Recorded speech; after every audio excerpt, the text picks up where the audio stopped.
Mais je ne sais pas si Bourassa va changer quoi que ce soit parce que c'est une formule qui a bien marché pendant les 30 premières minutes. Là, on a vu un peu la limite du légal. Là. On s'est vraiment placé devant le joueur et on s'est fait tel un mur. On a dit non, non, c'est pas vrai que tu vas passer, toi. Et là, c'est limite, là, justement, ce qu'on vient de faire. Ça limite peut-être l'arbitre aurait pu faire une petite remontrance orale au joueur pour le prévenir que peut-être une prochaine faute, ça serait Méritera. une biscotte. Une biscotte? Ouais, une biscotte. OK. Ouais, c'est une carte jaune, ça ressemble à une Ouais, c'est la même biscotte. chose. Ouais, c'est voilà, Je pensais que ça exactement. se mangeait, moi, des biscottes. Bah, tu peux essayer avec une carte jaune, mais je suis pas sûr. Voilà. Alors, Bourassa qui reprend le ballon. Montréal, pardon, derrière, la biscotte m'a complètement mélangé. J'en ai perdu tous mes moyens. On continue avec le numéro 13 maintenant. 12, pardon. Maxence Fortier passe derrière à son défenseur Thomas. Thomas qui redonne vers le haut de l'écran. On continue à nouveau sur les lignes de touche. Et beau jeu défensif ici là, de Bourassa qui tente de retourner de l'autre côté du terrain. On relance le ballon en plein centre. Et là, on joue à qui mieux mieux. Là. Et on voit une équipe de Montréal, c'est intéressant, qui continue à vouloir jouer de manière structurée, posée, qui veulent jouer leur jeu et pas précipiter les choses. Donc pour l'instant, ils ont démarré je trouve, cette seconde période du bon bout. Il n'y a pas de panique de leur côté. Ils sont sûrs de leur force. Et c'est vrai qu'ils se sont créés de très bonnes opportunités de compter en première demi en jouant de cette façon-là. Donc ça va être intéressant de voir dans les 20 prochaines minutes ce qu'ils vont pouvoir faire. Et puis sans doute que les 10 dernières minutes, si ça se passe pas comme ils le veulent, ils changeront un peu leur stratégie. Définitivement que plus les minutes vont avancer, si le score reste ainsi ou si Bourassa en inscrit un autre, on va voir là, plus d'offensives créées par Montréal et on essaiera d'être plus agressif.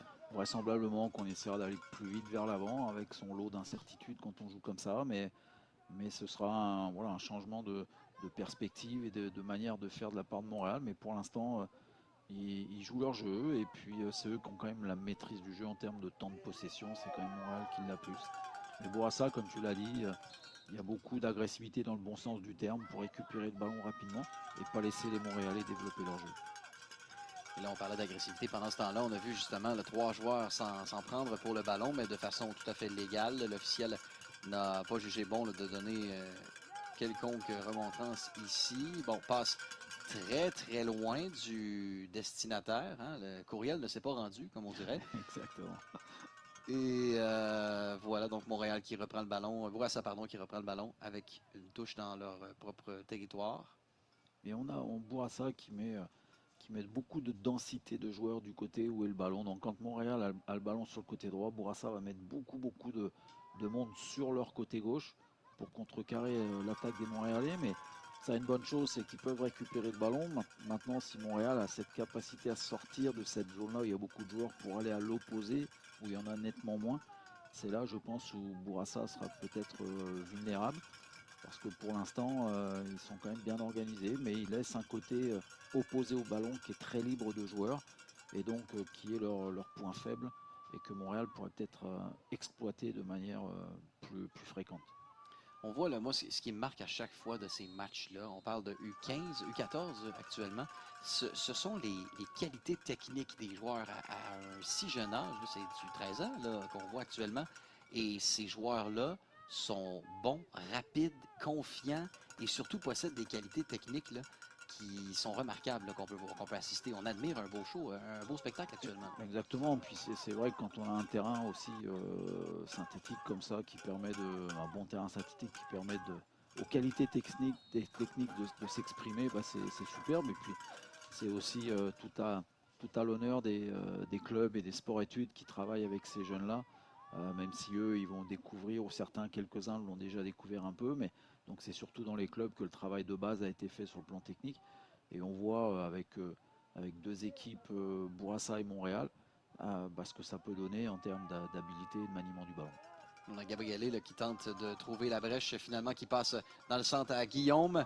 Guillaume qui tente un tir de très loin qui va finalement passer près du poteau. J'ai eu peur à un certain moment donné que le gardien de but ait abandonné ce ballon. Là. Oui, je pense qu'il pensait que le ballon Oui, était un petit peu plus beaucoup. loin. Ouais, oui, exactement. Alors, Et puis là, voilà, je ne sais pas si l'arbitre rajoutera un petit peu de temps au bout du compte sur ce temps perdu pour récupérer le ballon.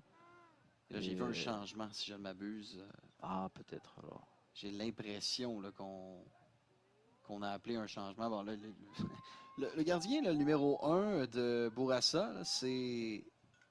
Omar, lui, a dit non, non, moi, c'est pas vrai que je vais aller à l'autre bout chercher un ballon. On en a d'autres dans le milieu. Donnez-moi un autre, s'il vous plaît. Ils sont de la même couleur, même grosseur. Ça va faire chaud marcher. Exactement, il roule pareil. Donc, Oui, exact. je pense qu'ils ont mis quelqu'un pour s'occuper des ballons derrière le but. Je vois une personne. Ça va C'est une peut-être, excellente idée, ça, je pense, ouais. d'avoir demandé à quelqu'un d'autre. Et là, Oh, finalement, belle on action, s'avance oh, superbe. et c'est un premier but pour Montréal qui va réduire l'écart. Et là, le gardien de but qui, au même moment, semble s'être blessé. Ouais, est-ce qu'il y a eu un joueur qui va marcher un peu dessus? J'espère pas. Lors de la célébration, peut-être. Ouais, ouais. Mais apprécions tout de même là, la séquence qu'on a ratée quelque peu. C'est une passe en plein centre. On a vraiment pris à contre-pied la défensive de Bourassa. Vous voyez le magnifique lancer, très, très bien situé dans le filet. Alors là, on vient de créer l'égalité. C'est le retour à la case départ, ce qui n'avantage pas en quelque sorte Bourassa. Non, parce qu'on l'a dit au début, il y a peut-être une gestion de fatigue que Bourassa va avoir à faire et que Montréal aura moins de problèmes avec ça parce qu'ils n'ont pas joué la veille. Et c'est un paramètre de l'équation supplémentaire pour Bourassa. Alors, on l'avait dit, de mener, c'était la meilleure chose qui pouvait leur arriver Oui. parce qu'ils pouvaient gérer peut-être un peu mieux. Mais là, maintenant, ils n'ont pas le choix, sauf éventuellement de dire on va gérer le match nul et puis on va aller au pénalty. Mais je pense que des jeunes à cet âge-là, ce qu'ils veulent, c'est de toute façon gagner avant les Oui, pénaltys et ils vont définitivement. continuer à attaquer. Je ne pense pas qu'ils sont calculateurs comme ça, notamment avec encore 25 minutes de jeu. On a Maxence Fortier qui s'est fait prendre ici avec une faute. On voit donc le numéro 6 de Bourassa, Basile, qui va tenter assurément un centre pour ses coéquipiers qui fonctionne, mais repris de la tête plutôt par un membre de l'équipe de Montréal qui Et ils vont relance aller vite vers immédiatement. l'avant Oh que maintenant. oui. Voilà, là, on a Guillaume qui avance très rapidement, comme tu le disais. La défensive de Montréal qui tient le coup, mais on reprend le ballon immédiatement avec Guillaume Prince-Messi. L'arbitre qui a décidé d'arrêter le jeu pour calmer peut-être un petit peu les ardeurs, mais Montréal avait gardé la possession du ballon et aurait pu continuer à attaquer éventuellement. Et là, on place les joueurs sur le terrain. On est à la 39e minute de jeu. Je vous rappelle qu'on est dans un match qui en compte à 60.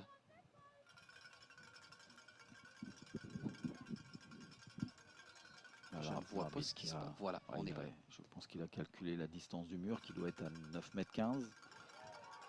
Et c'est un tir raté. Là, techniquement, c'était pas parfait, mais la réflexion et l'intention y étaient. Là. Oui, et puis le ballon est resté Oui, sur le terrain. c'est la bonne nouvelle. Exactement. Et puis les joueurs de Montréal ont continué à exploiter ce ballon. Et on voit le côté gauche de Montréal qui est souvent libre, avec un joueur souvent libre. Et s'ils arrivent à le trouver un peu plus facilement, ce serait sans doute quelque chose qui mettrait en difficulté Bourassa. Alors maintenant, on retourne dans le centre du terrain. On regarde nos options. On a le numéro 21 de Montréal, Patrick. Longue passe dans la profondeur. Maintenant ici, belle technique là, du joueur numéro 7. Exactement, il élimine Bravo en 1 contre 1. Il a bien, comme on dit, il a bien provoqué, il a bien fixé son adversaire et il a réussi à le battre balle au pied. Patrick à nouveau qui a été en plein cœur de l'action. Finalement, le ballon va finir par sortir du terrain. Est-ce que ce sera un coup de pied de coin? Oui. Et ils vont pas le jouer à deux. Ils se positionnent déjà pour faire leur animation. Peut-être même changer le tireur. On voit un joueur arriver très rapidement. Peut-être qu'il s'amène. Est-ce qu'il s'amène pour être deux ou en appui? Bon, on semble vouloir changer le tireur, comme tu dis, mais le numéro 15 restera là, tout près. Exactement. Mohamed Sami. Pour créer un peu d'incertitude chez les Blancs. Et c'est très très loin, mais j'ai pas vu le signal de l'officiel. Non. Que s'est-il passé? Je crois qu'on va recommencer. Coup de pied de coin. Peut-être que l'arbitre était en train d'intervenir auprès des Ah, joueurs voilà. pour, Il n'avait pas donné la permission finalement de recommencer le jeu. Exactement. Salutations aux gens sur le terrain, naturellement, qui sont là pour encourager les deux équipes. Salutations aussi aux gens de Bourassa et de Montréal qui nous écoutaient depuis votre domicile, peut-être. Au centre ici, repris de la tête par Montréal, par Bourassa, pardon, et Montréal, le numéro 21 qui lance. Ah, que ça passe très très près là, du filet. Et encore une fois, on voit le gardien depuis le début du match là, qui demande à ses joueurs de baisser un peu le tempo, de prendre davantage contrôle du ballon. Et qui ne semble pas satisfait là, de ce qu'il voit actuellement. On revoit la reprise. C'était à quelques centimètres là, de toucher le filet. Et là, on a deux joueurs par terre. Ouais, je pense qu'il y a eu sur ce ballon, ce centre aérien, là, sur le corner, il y a eu sans doute des choses qui se sont entrechoquées.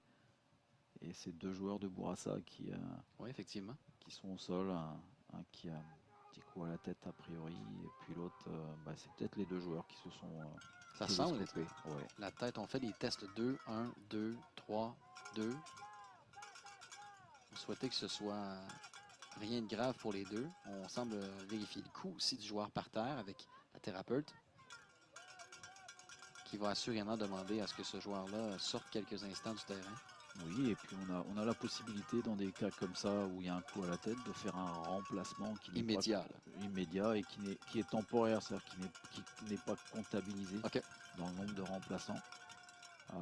Donc bien sûr c'est pour faciliter cette petite période peut-être d'observation des joueurs et par les thérapeutes et lui permettre de récupérer. Alors je ne sais pas s'ils vont utiliser ça. Le joueur heureusement a l'air d'être très bien.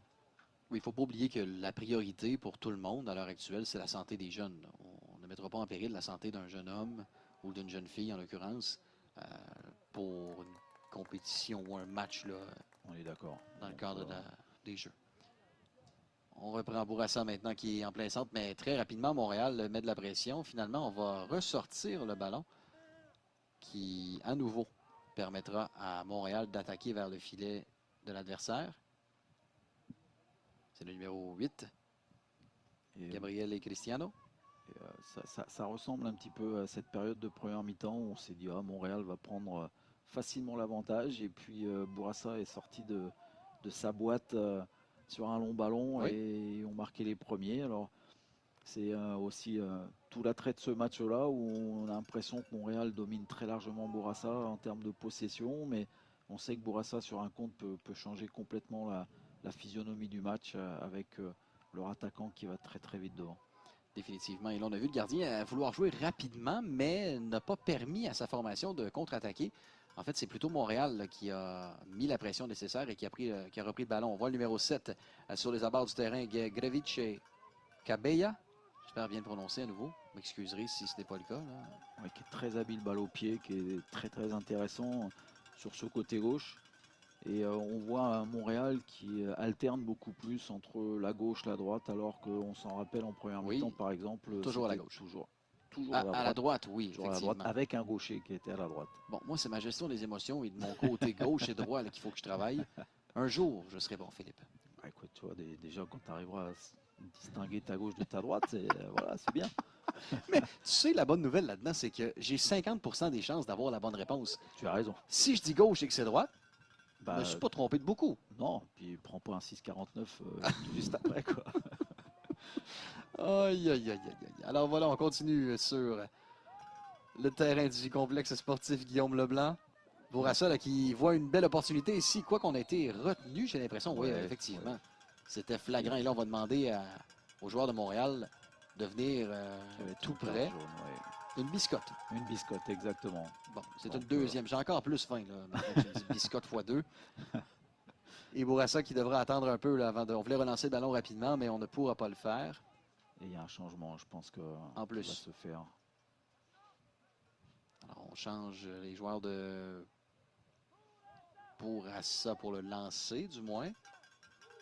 Et finalement, je pense pas qu'on avait le droit de repartir. Là. Non, on voit pas trop ce qui se passe là. Mais juste avant, c'est un changement de Montréal qui est. L'aller vite. Voilà, mais on était Avant, sur cette faute-là, on voit typiquement le genre d'action où Bourassa peut faire très mal à Montréal sur cette situation de compte, parce que s'il n'y a pas la faute sur le joueur de Bourassa, bah, vraisemblablement que l'attaquant devant Francis aurait eu une belle opportunité Oh, de que marquer, hein. c'était bien fait ça ici. Et c'est le deuxième but de Montréal qui est inscrit. Sincèrement, c'est un des beaux jeux qu'on a préparé par l'offensive de Montréal. Et c'est finalement un certain Guillaume Prince-Messi là, qui va inscrire ce deuxième filet. J'ai l'impression, si c'est le numéro 17. Oui, et un beau travail de Cabella qui est très très bon depuis le début de la deuxième mi-temps. On le voit Voyons là là. prendre intérieur, 7. une touche Ah, c'est le superbe numéro 15 finalement. qui termine bien, bonne première touche du pied gauche. Mohamed Sami qui vient d'inscrire le deuxième but de Montréal. C'était très, très bien fait, hein, rapide. C'est un 1-2 là, qui vraiment a surpris la défensive de Bourassa. Exactement, avec beaucoup de temps pour l'attaquant pour pouvoir finir. Donc c'est les meilleures situations pour ce type de joueur-là. Ils ont le temps, il n'y a pas de pression qui arrive de la part de la défense et peuvent ajuster le gardien tranquillement. Alors là, on recommence encore plus à 0 pour Bourassa. On se doit là, de tout donner pour les dernières minutes. Il en reste 4, 13, un peu moins de 13 maintenant. Là. Ça va assurément créer des flamèches dans cette fin de match. Restez avec nous parce qu'on vous en promet une très très belle entre ces deux équipes qui déjà nous donnent une belle opposition depuis le début. Et tu vois là, Nicolas, il va falloir que Bourassa change complètement son approche du jeu. Parce que là, pour le coup, ils peuvent plus juste attendre un Non, peu plus bas et espérer une situation de contre, sinon ça ne viendra peut-être jamais. Donc il va falloir qu'ils provoquent leur chance eux-mêmes en construisant un peu plus le jeu. Alors, est-ce qu'ils en ont la capacité? Est-ce que Montréal va les laisser faire? Ça va être intéressant de voir ça. Grevici quitte le terrain et on insère le joueur numéro 16, Flavio, qui va prendre sa place, ou du moins un changement tactique, mais avec le nouveau joueur en place. Oui, on peut être peut-être un peu surpris parce que la performance de ce numéro 7 avait été très très intéressante. Absolument. Alors est-ce que c'est un changement tactique, comme tu l'as dit Nicolas, et un réajustement en disant bah, 2-1, on va essayer de conserver Exact. ce score-là. C'est sans doute ce réajustement que l'entraîneur a voulu faire. Parce qu'il a très, très. Il est loin d'avoir mal fait, là, notre numéro 7 qui a été Exactement. retiré.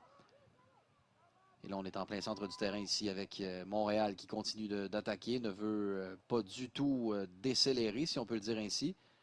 Encore, on passe la défensive de Bourassa. On tente un centre qui va toucher les genouillères, les jambières, Bah, ça dépend où il a touché, effectivement. quelque part sur Les le corps, chevillères. les chevilles. C'est ce Voilà, que je cherchais. voilà. J'ai essayé toutes les Bah, c'est parties ça. du corps, mais Voilà. je n'étais pas rendu à la cheville encore. C'était trop bas pour moi.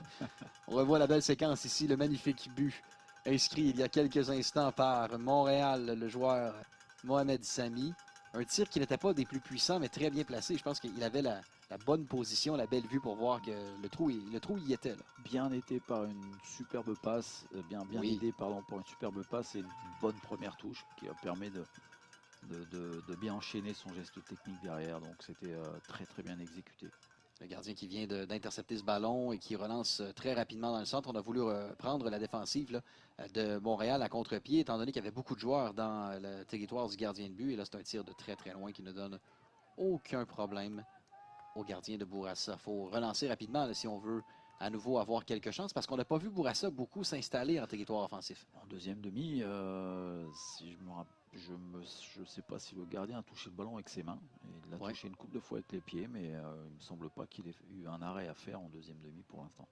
Effectivement pas. Et même depuis le début de la rencontre, on a souvent vu Montréal s'installer, mais moins Bourassa. Et là, on commence à sentir un peu de pas de nervosité, mais plutôt de frustration là, chez Bourassa. On voit le geste du numéro 10, Christopher. Ah, eux étaient, et bien entendu, c'est pas fini. Ils ont montré en première mi-temps qu'ils pouvaient de pas grand-chose en faire un Oui, but. Donc ils vont être dangereux jusqu'à la fin, notamment si le score reste très serré comme ça. Mais ils ont presque touché l'exploit du bout des doigts et cet exploit bah, leur sort un petit peu des mains. Et peut-être c'est cette petite frustration qui commence à venir parce qu'ils sentent qu'ils sont très proches de faire un résultat extraordinaire. Et j'ai pas l'histoire des rencontres entre Bourassa et Montréal, mais je ne sais pas si Bourassa a battu très très souvent Montréal. On a vu par exemple l'Est du Québec qui a battu Capitale Nationale, je pense, ce matin, qui est un exploit, je pense, ça avait été très très rarement fait par l'Est du Québec par rapport à la Capitale Nationale. Donc voilà, c'est des petits moments d'histoire qu'écrivent ces différentes régions du Québec avec des rivaux qui quelquefois sont inatteignables. Et puis sur un match, un événement, l'exploit se crée, l'histoire s'écrit, c'est superbe. Ça se joue sur le terrain, comme on le dit si bien, hein, lorsqu'on Exact. parle de sport. Peu importe les noms écrits sur le papier là, avant le début de la rencontre, eh bien, peu importe, ça peut arriver, comme tu l'expliquais avec la victoire de ce matin. Oui. Il reste un peu moins de 10 minutes maintenant. On est dans la 51e minute. On va traverser à la 52e dans quelques secondes. Bourassa qui tente à tout coup là, de créer quelque chose alors que Montréal a d'autres intentions dans ses cartes. Et là, merci, monsieur le photographe, pour le nouveau ballon. Et on voit là, c'était magnifique ce que vient de nous faire Guillaume ici. Guillaume qui porte le numéro 17 de Montréal. Porte très bien son nom d'ailleurs avec la fin qu'il vient de nous faire. Guillaume Prince Messi. Exact, une roulette qu'on peut appeler, pour ceux qui se souviennent de ce joueur, une roulette zidanesque. Zinedine. De Zinedine, voilà, c'était un de ses gestes techniques favoris. Et là, on l'a vu très joliment exécuté. Il y avait d'autres gestes aussi qu'il a fait, mais qu'on ne veut pas voir sur le terrain. Ah oui, on est d'accord. De retour avec Bourassa qui relance. Beau saut ici. On s'est appuyé un peu dans le dos du joueur de Montréal qui dit, mais voyons, c'est pas une échelle. C'est une grande échelle parce qu'on Ouais. voit que c'est voilà, c'est un beau gabarit. Et je voudrais saluer le match justement d'Éloi, le numéro 18, qui est un joueur très important pour Montréal, qui équilibre beaucoup le jeu de son équipe, notamment sans ballon. On ne le voit pas beaucoup, mais quand vous avez une équipe qui est capable de rester très longtemps dans la zone offensive, dans sa zone offensive et donc dans la zone défensive de l'adversaire, c'est notamment souvent grâce à ce type de joueur, voilà, le numéro 18, qui ont la capacité de récupérer rapidement Voilà, le ballon. Faire un très beau geste ici. Exactement, donc il illustre parfaitement l'importance qu'il a dans l'expression collective de son équipe. Donc bravo à lui. Et c'est pas des joueurs qu'on voit forcément énormément avec le ballon, mais qui font énormément de bien pour tous les autres. Et ou qui ne les garde pas longtemps. Exactement. Parce qu'on s'appuie sur eux pour parfois changer le jeu de côté ou tout simplement parce qu'il vient de le récupérer, comme il l'a dit. Mais effectivement, c'est une pièce maîtresse de cette formation. Exactement. Il fait un très très bon match. Là, Guillaume à nouveau qui reprend le ballon, profite d'une bonne stature, le joueur, pour... Oui, il protège bien son ballon. On a du mal à lui prendre, sinon on fait faute. Donc il y a des joueurs comme ça qui protègent tellement bien leur ballon. Qu'est-ce qu'on va juger ici? Est-ce qu'il était en retard? Ouais, on dit que le numéro 4 a joué de façon disciplinaire. C'est Adlan Ibrahim. J'avais l'impression qu'il avait touché au ballon, par contre, avant. Moi aussi. Mais est-ce que l'officiel peut juger ici, Philippe, que oui, il a joué avant, mais que c'était dangereux comme tacle, étant donné la situation? Bah, sans doute, puis ça allait très vite. Donc il y a aussi cette notion de vitesse qui rend les choses peut-être un peu plus spectaculaires. Et donc l'arbitre a une fraction de seconde pour décider. Il n'a pas de ralenti, il n'a pas la VAR, il n'a pas quelqu'un qui lui parle dans le casque. Oui. De manière. Ça s'arrange, ça, Philippe. On peut y parler, nous aussi. Ah oui, on peut. Bah, je sais que tu l'as fait il y a pas longtemps sur un match où voilà, tu parlais à l'arbitre. Mais il m'a jamais répondu. Il y avait un problème technique, je pense. Ah, c'est juste ça. C'est juste ça. Bourassa qui relance. Oui, on fait référence au match numéro 2 où on voyait souvent l'officiel dans la caméra. Je lui disais bonjour, monsieur l'officiel. Le gardien donc de Bourassa qui relance rapidement, de Montréal, pardon, mais c'est Bourassa qui intercepte le ballon. Et une des rares incursions de Bourassa en deuxième demi dans le camp. C'était une bonne tentative de frappe. Est-ce qu'il y avait l'option à droite peut-être un peu plus évidente pour se créer une opportunité? Le gardien là, de Bourassa qui sort, qui décide de dégager très très loin. Et dans les circonstances, Philippe, c'est une bonne décision. Oui, tout à fait. La pression arrivait vite et là, de toute façon, il ne pouvait plus revenir dans sa boîte pour prendre le ballon à la main. Et il n'y avait aucune option courte, donc il a très bien fait. On va sortir le joueur Thomas Lott pour insérer le numéro 17, Amin Korichi. Et pendant ce temps, on entend la foule de Bourassa qui dit « Allez, Bourassa ». Et on entend plus les supporters de Bourassa que de Montréal. Alors, Oui, effectivement. Ils sont nombreux dans les gradins du complexe. Et pendant ce temps, mais leur équipe a besoin de cet encouragement, justement, pour aller chercher le deuxième but qui créerait l'égalité. Oh, et ça, c'est Oui. bon au football, ça, par contre. C'est- Ça ferait un bon receveur. On a le numéro 2, là. C'est Liam Durand qui. Alors, est-ce qu'ils vont me tenir? Ah non, malheureusement, un Est-ce coup de pied que. de but. Ouais, ce serait coupé de but, hein. Encore une fois, on s'est bien servi du corps là, pour le numéro 10 de Montréal, Il a bien protégé son ballon. Thomas. C'est numéro 30, le gardien de but de Montréal, depuis tout à l'heure que je cherchais. C'est Pierre-Olivier Guénette. Ouais, gaucher, qui a une bonne qualité de passe, balle au pied. À cet âge-là, c'est assez rare et c'est surtout cette confiance qu'il a balle au pied. Donc bravo à lui. On est vers un profil de gardien moderne qui est très très utile dans les temps de possession de son équipe. Alors c'est intéressant ce qu'il nous montre balle au pied. On n'a pas trop pu le voir sur les arrêts parce que malheureusement il n'a pas été assez sollicité de ce côté-là. Mais ballon au pied, il a été très intéressant. Guillaume à nouveau qui a connu un fort match, là, sincèrement. Depuis le début de la rencontre, on le voit impliqué dans énormément d'actions. C'est une nouvelle roulette, là, cette fois-ci, qui a fonctionné à 50 %, mais qui lui permet quand même de regarder ce ballon. Finalement, on a beaucoup d'actions dans le centre qui peut mener à une tentative très dangereuse. On va reculer le tout en plein centre du terrain et redonner au gardien par la suite. Il reste pas beaucoup de temps. Non? Pas beaucoup de temps à Et Bourassa. Bourassa en est conscient, là. Ouais. Et pourtant, il n'y a pas de prolongation. Vous savez qu'au soccer, quelquefois, après une égalité, il peut y avoir du temps de prolonger avec de petites mi-temps. Là, ça va directement au pénalty. Donc, jusqu'au bout, avec un écart seulement d'un but, bah, Montréal va être sous la menace d'une égalisation, même dans les arrêts de jeu, de la part de Bourassa, qui les amènerait au pénalty. Et puis les pénaltys, bah, tout peut arriver.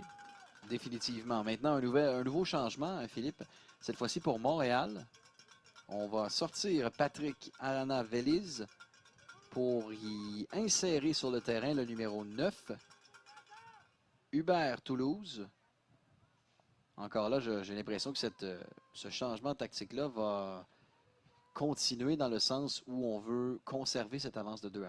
Exactement. Et on l'a vu rentrer se positionner tout de suite derrière le ballon et pas devant le ballon. Donc on a une stratégie claire de la part de Montréal de garder ce résultat et de fermer un peu plus derrière en considérant qu'on a 2 minutes à bien gérer cette fin de match face à Bourassa et ça devrait suffire pour se qualifier et gagner ce match. On devrait ajouter quelque chose comme 2 minutes Oui, minimum, je crois, là, avec les 2 blessures non sérieuses. Là, exact. soyons précis. Les joueurs sont revenus sur le terrain, j'imagine. Donc, ouais, on voit l'officiel là, qui est actuellement en train de nous présenter des chiffres qu'on n'a pas vus. Et Mais effectivement, ça ça s'en vient. devrait être de 3 minutes. Je pense pas qu'il y aura plus. Sauf si l'arbitre a décompté quand le ballon partait derrière le but, que ça prenait un peu Oui, de temps à revenir. Il y a peut-être ça à prendre en compte, mais je pense pas que ça va, à mon avis. Moi, j'irais à 3, tu vois. 3. Ah ouais. Ouais, OK. il y a eu des changements aussi. Quelquefois, ça perd un peu de temps. On en rajoute pour les changements. Voilà. Parce que c'est toi, Philippe, je suis d'accord pour dire 3. Et là, on a une très, très belle manœuvre qui a été effectuée. Est-ce qu'on a appelé le hors-jeu? Non. Non, je pense pas. Donc, le joueur inscrit un 3e but pour Montréal à la 60e minute. C'est le numéro 6, Maël Ayrton, qui, on en parlait au début du match, connaissait déjà là, de bons moments et on s'appuie à nouveau sur lui, vous allez voir. Et je voyais le défenseur qui arrêtait de jouer ici, là. Exactement, alors que le défenseur derrière lui le couvrait et a remis en jeu le numéro 6. Et ce qui est intéressant, ce numéro 6 qui a un très très bon pied gauche et qui a quasiment utilisé que son pied gauche en première demi. Ouais. Et marque du pied droit. Donc c'est très bien d'avoir des joueurs qui ont un pied fort, vraiment fort, et puis l'autre avec lequel ils sont capables de faire de belles choses aussi, et il nous l'a montré là. Et là, on voit la tactique qui a changé. On a beaucoup plus de joueurs qui vont mettre la pression, si on veut, sur la défensive de Montréal et essayer de profiter des ballons. Et on sera très, très profond, très profondément, oui, dans le territoire de Montréal. Et là, on a une bataille en plein dans le coin du terrain. Le ballon sort finalement. Non, oui, non. Non, Il y a non, je quelqu'un dans les pense. gradins qui dit qu'il est sorti. mais il ne fait pas partie du jeu, lui. On ne peut pas trop se fier sur lui. Non, on retient un peu le chandail de Guillaume, qui lui continue son chemin et perd finalement le ballon dans la défensive. On ajoute 3 minutes. Philippe, Voilà. Écoute, ouais. j'aurais dû me fier à toi. Pourquoi je me suis avancé avec 2, je ne le sais pas. Mais ça fait 2 fois qu'on t'écoute, hein? Donc je vais commencer à penser que tu as une petite oreillette cachée quelque part. Et moi, alors, je vais me mouiller un peu. Je pense que Montréal va gagner. OK. Et là, Bourassa va jeter ses dernières forces dans la bataille. Peut-être revenir à Ah! 3-2, on ne sait jamais. Et là, est-ce qu'on va profiter de ce... Oh, quel arrêt ici Superbe. du gardien. T'en parlais, hein? C'est un bon gardien de but que Montréal a dans ses rangs. Et il vient de nous prouver qu'il a de très bons réflexes ici. Très très bel arrêt. Pas facile à faire du tout. Au sol, assez proche de son pied d'appui. Et il arrive à se coucher rapidement pour arrêter ce ballon et pas le relâcher. C'est resté dans les mains. Donc très très bon jeu de la part du gardien. Et avec un but ici, ça aurait pu changer quand même l'allure de la rencontre. On était à un autre lancé, finalement, un autre tir de créer l'égalité. Finalement, ben, le gardien de but qui permet encore à ses joueurs d'avoir une certaine aisance sur le terrain. Montréal qui attaque à nouveau, c'est le numéro 15 des chandails bleus, Mohamed Sami, qui encore une fois, là, on connaît une bonne partie. On a mentionné son nom souvent, Philippe. Oui. Partie des joueurs les plus actifs de Montréal, qui touche beaucoup de ballons et qui influence le jeu positivement, le jeu de Montréal. Et là, il reste 1 minute à Bourassa et c'est peut-être sans doute le tournant de cette fin de match, l'arrêt du gardien. Absolument. Qui aurait sans doute changé les 2-3 dernières minutes du match. Mais là, je pense que ça va être, c'est une évidence, très difficile pour Bourassa, non seulement de revenir dans la partie et d'égaliser. Encore plus difficile, bien sûr. On se rapproche tranquillement, mais sûrement de ta prédiction, Philippe. Qui n'était pas très difficile à faire. Oh, on ne sait jamais, hein, au soccer, ça va vite. Oui. Et le Bourassa qui tentera de remonter le terrain, du moins d'en inscrire un. Parfois, on peut voir du temps ajouté s'ajouter aussi. Exact. Dépendamment comment va se passer un peu le jeu. Pour l'instant, il n'y a quasiment pas eu d'arrêt de jeu depuis cette annonce de temps ajouté. Alors, je ne pense pas que l'arbitre va aller plus loin que ça. Et je ne serais pas surpris que si le ballon sort des limites du terrain, la touche se joue ou le coup de pied de but et que l'arbitre siffle suite à ça. Tente un centre un peu raté, mais qui quand même se rend là dans... Et voilà, c'est la fin du match. Oui, j'attendais le signal officiel ou non? C'est un hors-jeu. Peut-être hors-jeu, oui. Ah voilà, c'est la raison pour laquelle j'attendais, parce que je voyais le bras levé de l'officiel, mais pas le point là, vers... je ne voyais pas pointer le centre du terrain. C'est sans doute la dernière action qui... Assurément, oui. Gardien de but qui attend les consignes de reprise du jeu. Et à l'image de cette première demi, j'ai l'impression, comme tu le dis, qu'on va terminer ça sur un ballon dans les airs. Relâché par le gardien. Et presque, non? On continue finalement un petit peu là, de jouer. On est à 40 secondes supplémentaires. Une faute. Une faute appelée qui va permettre à Montréal de garder le ballon encore quelques précieuses secondes. Peut-être que l'officiel attend le message de Philippe pour lui dire d'arrêter le jeu. Là, voilà, il a rajouté une minute. Il n'y a pas eu grand-chose qui sont passés depuis la 60e minute. Mais souvent, justement, on veut prioriser le jeu. Si on voit qu'il y a de l'action, on le laisse aller un petit peu. Et avec ce dégagement, j'ai l'impression que le sifflet sera porté aux lèvres très bientôt. Quoique Montréal a de nouveau une chance d'attaquer. Un tir, arrêt du gardien. Et là, on devrait assister à la dernière action. Exact. Qui est effectivement la fin de la partie. Alors, on a une victoire ici, Philippe, de Montréal, par la marque de 3-1. Ce qui veut donc dire que Montréal jouera demain à 13h15 contre Lac-Saint-Louis et que Bourassa, parce que le Montréal ne peut pas jouer 2 matchs demain, ne peut pas avoir gagné et perdu dans la même partie, Nicolas. Donc Bourassa, en étant perdant ce soir, jouera à 11h30 demain face à l'Estrie. Donc c'est ce qui attend nos 2 formations actuelles. On va voir de magnifiques images dans les prochaines secondes, là, alors qu'on voit les équipes qui se félicitent en plein centre du terrain. Voilà, on voit une belle course Là, c'est le premier but Exact. sur cette action. Voilà, très très bien fini. Ouais, on peut apprécier encore là, ce beau tir. Tu le disais, c'est loin d'être facile lorsqu'on est en côté de terrain comme ça. Il faut qu'il aille vite. Il y a beaucoup d'angles. Un défenseur qui revient rapidement. C'est pas évident à mettre. Ce but-là qui a été, en fait, ce tir qui a touché le poteau, là, aura finalement pas hanté le joueur, étant donné qu'on connaît les circonstances actuelles où Montréal l'emporte 3-1. Mais si ça avait été le cas, il aurait pu s'en vouloir jusqu'à la fin du match, là. Exactement. Et puis on a vu ce premier but sur une belle passe Magnifique. de ce joueur très, très important pour Montréal, et Montréal qui est Éloi, qui a donné ce bon premier ballon, qui a permis à Montréal de revenir dans le match 1-1. Et puis ensuite, il y a eu un peu plus d'espace dans la défense de Bourassa qui n'avait pas vraiment le choix de se découvrir un peu plus. Et ça a amené à ces deux autres très jolis buts de la part de Montréal. On vient de voir le but de Maël Ayrton, justement, ce dernier qui avait connu un excellent match, qui n'avait pas réussi à faire bouger les cordages, mais finalement, en fin de match, l'a bel et bien complété. On voit les joueurs se présenter au centre, féliciter les officiels. On en parlait, les officiels sont importants dans le sport. Et même Montréal là, qui va saluer sa foule présente. C'est un très beau geste. On verra assurément l'autre formation Bourassa faire ça aussi dans les prochaines minutes. Merci infiniment pour cette partie, Philippe. Ça a été un grand plaisir de partager avec toi ces quelques minutes et tes connaissances sur le milieu. Donc, de notre côté, j'aimerais saluer, avant qu'on se laisse, là, nos différents commanditaires importants pour la 57e finale des Jeux du Québec. Desjardins, Sport Expert, Proxy, Oasis, lait au chocolat, TELUS, Tanguay et la Fondation Maurice Tanguay. Et si vous le souhaitez, toujours suivre les réseaux sociaux des Jeux du Québec avec l'excellent travail que notre équipe fait, vous pouvez le faire via Facebook, Instagram, Twitter, TikTok, via les mots-clés JDQ 2023 et Rimouski 2023. Philippe Lafroy, ça a été, je te le disais, un plaisir de partager ces minutes avec toi. Merci à tout le monde d'avoir été des nôtres aujourd'hui. Nicolas Thibault qui vous souhaite une excellente fin de journée et on se retrouve demain.